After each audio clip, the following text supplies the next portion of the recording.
안녕하세요. 소스TV 김성민입니다.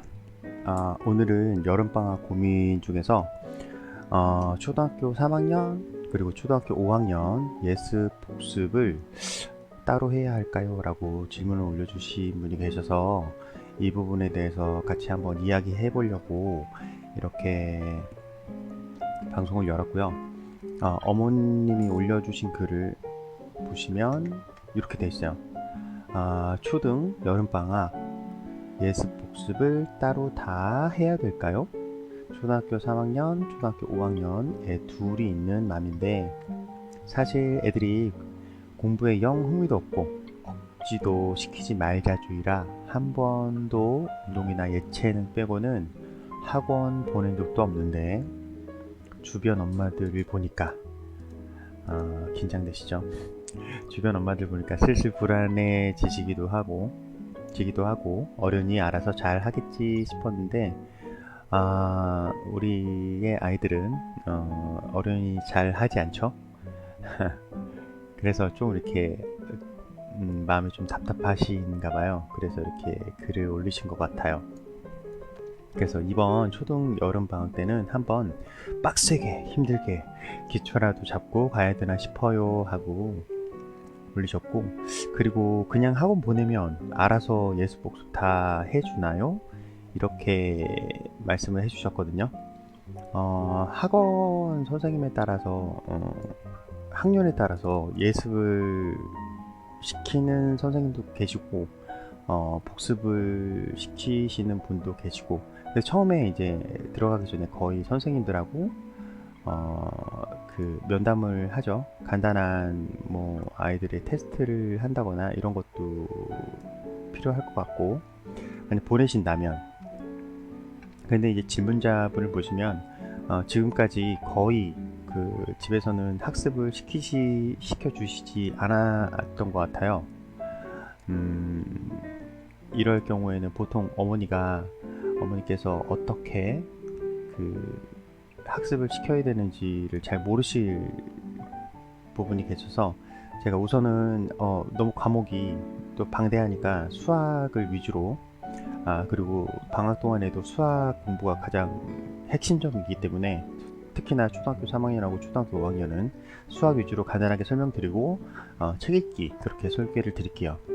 우선은 초등학교 3학년 1학기에 어머니가 아셨으면 좋겠는데 1단원에는 덧셈과 뺄셈, 그리고 2단원에는 평면도형, 삼각형, 사각형 이런 거 나온 거 있죠. 그런 것들 배웠고, 도형을 배웠고, 3단원에서는 나눗셈. 초등학교 3학년 1학기의 나눗셈은 나머지가 없는 나눗셈이에요. 그래서 보통 아이들이 그 곱셈 구구를 잘 숙지를 했다면 이 초등학교 3학년 1학기의 나눗셈은 그렇게 어려워하지는 않아요.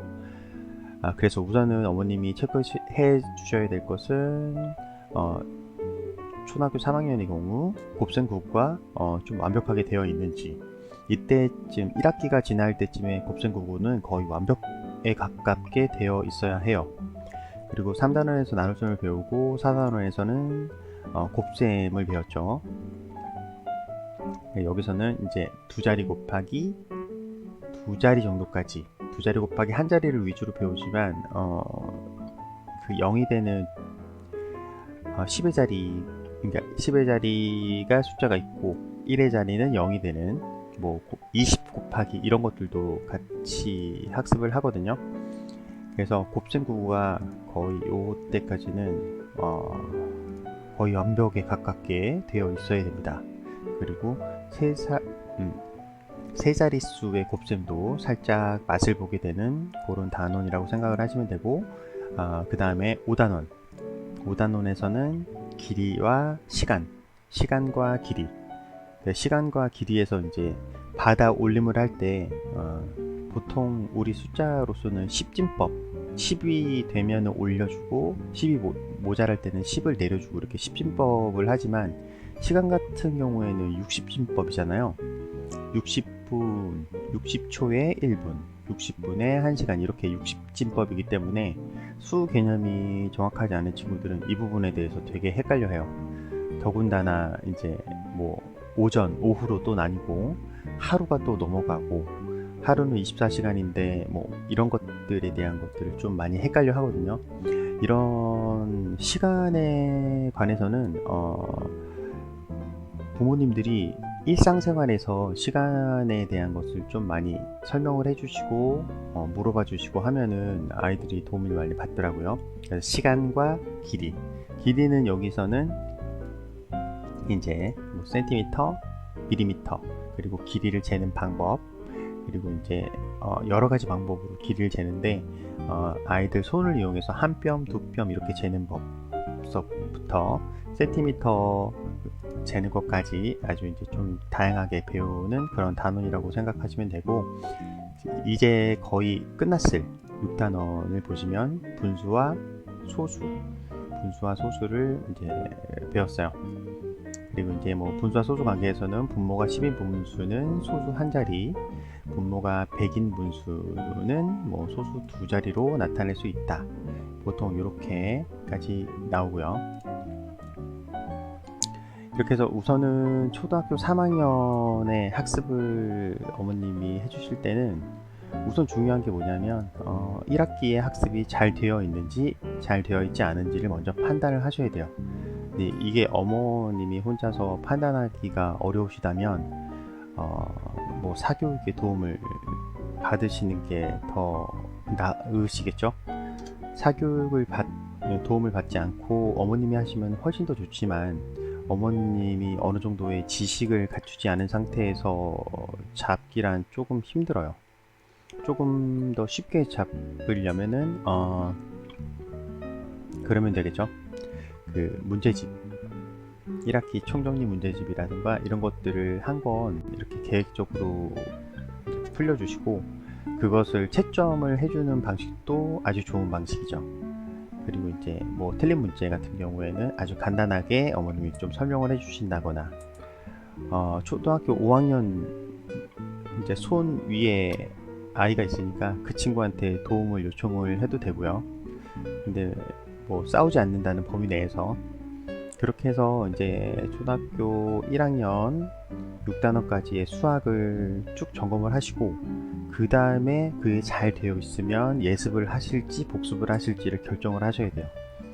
근데 보통은 웬만큼 잘하는 친구들도 초등학교 3학년 4학년 정도까지는 저는 복습을 권하고 있습니다.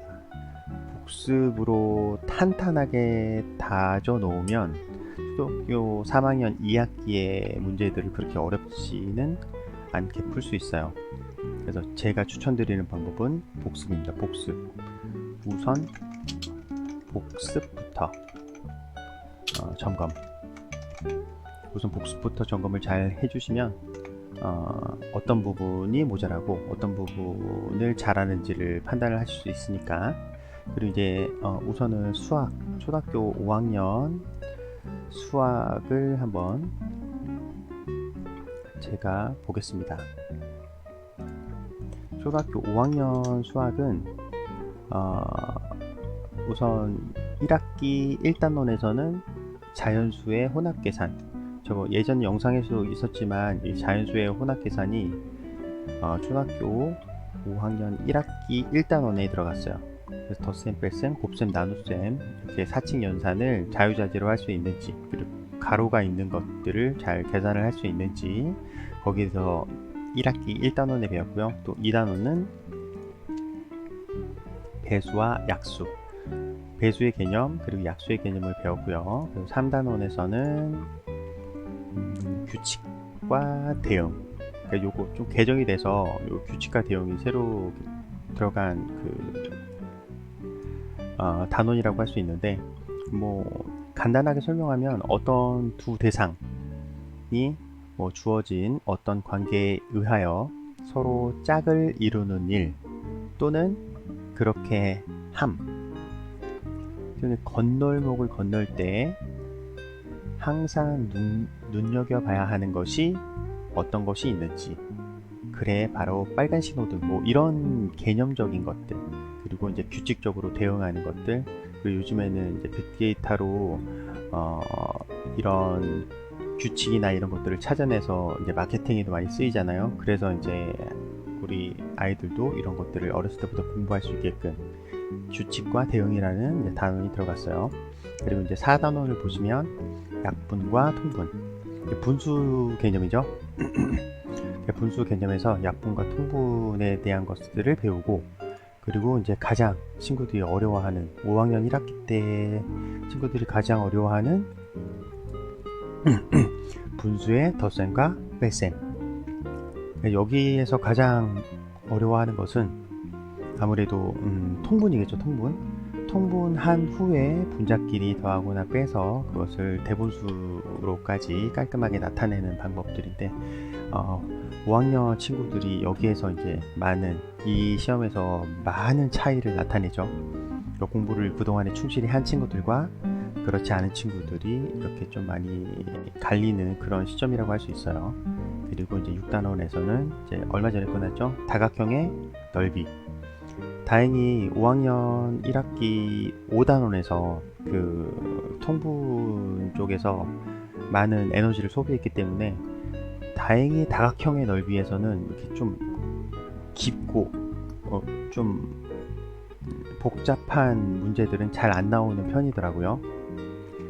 다행히 기본적인 개념들, 넓이가 어떻게 되는지, 센티미터와 센티미터를 곱하는 것, 미터와 미터를 곱해서 이제 넓이를 구하는 것들을 이제 학습을 했고요.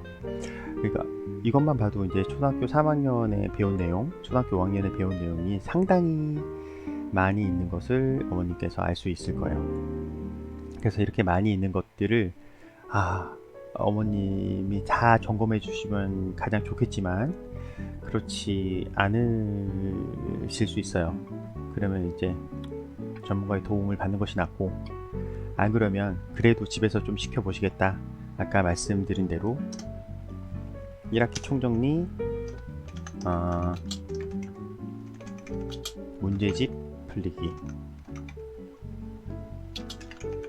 이렇게 요거를 풀리기 시켜서, 대신에 요거를 집에서 풀리시는데 요걸 풀리기 전에 친구들하고 먼저 약속을 해야겠죠.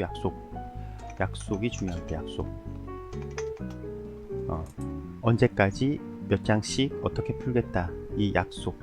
그리고 계획을 잡으셔야죠. 이제 약속보다는 이제 계획이 먼저죠. 아이들하고 이제 커뮤니케이션이 잘 되면은 아이들하고 충분히 논의를 하고, 그 다음에 계획을 잡으시고, 그 다음에 이제 반드시 지키겠다는 약속을 잡으세요. 이게 거꾸로 됐네. 보면은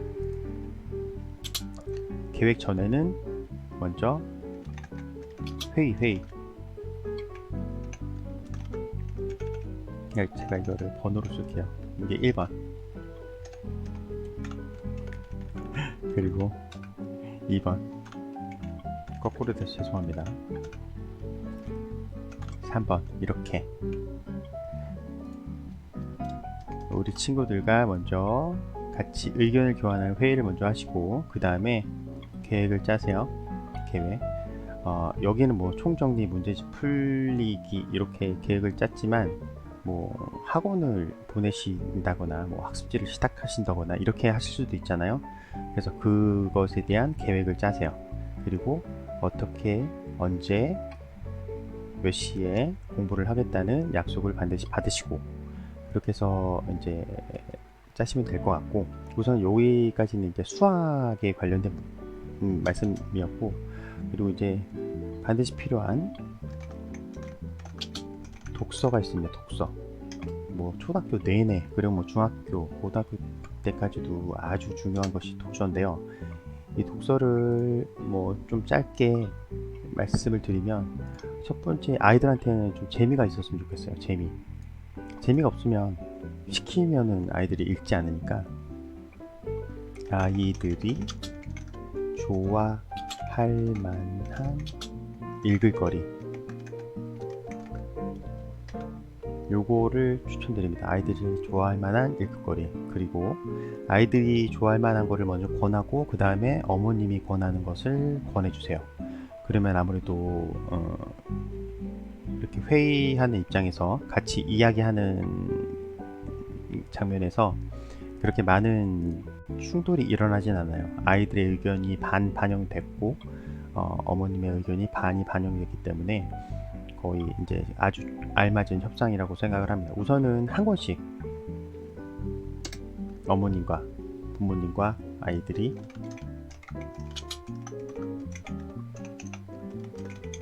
한 권씩, 천리길도 한 걸음부터라고 우선 한 권씩부터 시작하자고요. 한 권씩. 그러면 두 권을 사와서 우선은 그것을 뭐 일주일이면 일주일, 열흘이면 열흘 이렇게 해서 기간을 정해서 기간을 정해서 약속시키기. 약속만 하지 말고 그것을 지키는 것은 굉장히 중요하죠. 그래서 정해진 시간에 읽을 수 있도록, 그리고 이것만 수학하고 지금 읽는 것만 봐도 벌써 많이 있잖아요. 요즘에 초등학생들한테 방학 숙제를 많이 내주진 않는다고 해도 아이들이 이 두 개만 해도 아마 스트레스가 있을 거예요. 그냥 빈둥빈둥 놀고 싶은데 또 이제 부모님이 이런 거를 시키니까. 그래서 기간을 정해서 꼭 읽을 수 있도록, 그리고 부모님 한 권, 부모님이 이제 권장하는 것, 부모님이 추천해 주시는 책은 어머님들이 아시는 것이 없으면 그냥 초등학교 3학년에 추천 도서 뭐 이렇게 치면은 금방 나와요. 초등학교 5학년 뭐 권장 도서 이렇게 하면은 추천 도서나 권장 도서 중에서 한 권씩 권하고, 그리고 아이들이 좋아하는 거 한 권씩 하면은 뭐 괜찮을 것 같아요. 여기도 수학도 중요하지만 그 초등학교 내내 중요한 것은 그래도 독서입니다. 독서. 수학도 이제 공부로서는 중요하고 기초를 다져주는 것, 그리고 독서를 하는 것조차 다 모두 초등학교 내내 기초를 다지는 거기 때문에 기초 오로지 기초 다지기라고 생각하시면 돼요. 그래서 초등학교 내내는 뭐 선배 그 어머님들께서 뭐 예습이 중요하다 이렇게 많은 그 말씀들을 하실 거예요. 그런데 너무 흔들리지 마시고 훨씬 더 중요한 것은 예습이 아니라 복습입니다. 복습. 지금까지 배웠던 것을 정확하게 알고 있느냐 모르느냐가 훨씬 더 중요하기 때문에 복습 위주로 하시고, 그것이 완벽한지 확인됐을 때 그 다음에 예습으로 가시는 거예요. 예습을 할 때는 아이들이 정말 스트레스를 많이 받아요. 가르치는 사람도 마찬가지고. 그래서 초등학교 내내는 복습 위주, 우선 복습부터. 그리고 이제 뭐 수학은 이렇게 간단하게 하고, 좀 더 전문적으로 하시려면 아무래도 이제 아까 말씀드렸듯이 전문가의 도움을 받으시고, 그렇지 않으면 문제집 풀리기, 그리고 독서도 많은 것을 전 권해드리지 않아요. 아이들 한 권, 부모님 한 권, 이렇게 해서 우선은 일주일이던 열흘이던 약속 지키기.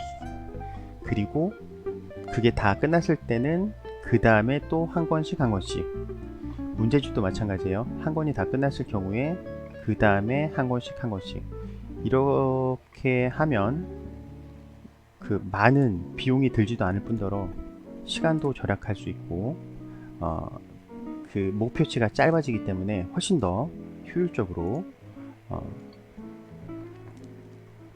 아이들의 학습을 관리하실 수 있으실 거예요. 이렇게 해서 간단히 마치겠습니다. 구독, 좋아요 부탁드리고요. 다음번에 또 좋은 내용으로 찾아뵙겠습니다. 감사합니다.